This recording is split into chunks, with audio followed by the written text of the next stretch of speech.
Let me tell you something interesting. The Muslims never conquered Indonesia. It actually happened much differently, and it didn't just happen overnight. And historically speaking, it happened only recently.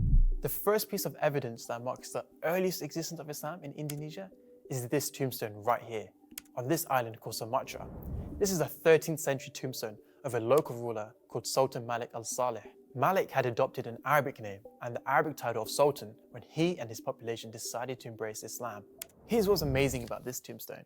It's designed with patterns that are typical to this Indian state, all the way over here called Gujarat.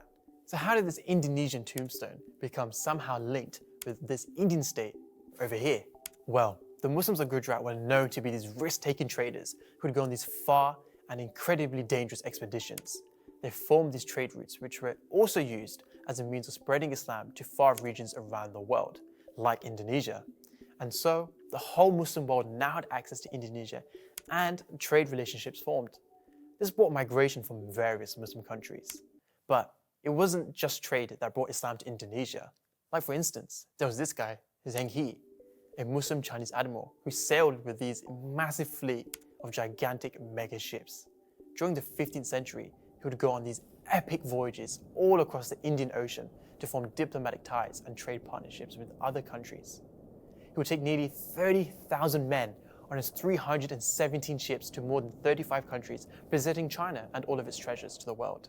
His story is actually quite amazing, but that's a story for another time.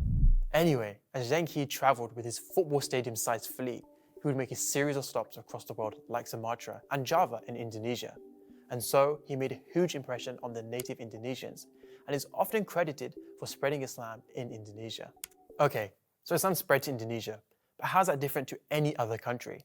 Trade can only do so much to help spread Islam. It still doesn't explain why Indonesia has the highest number of Muslims. This is where good old economics comes in.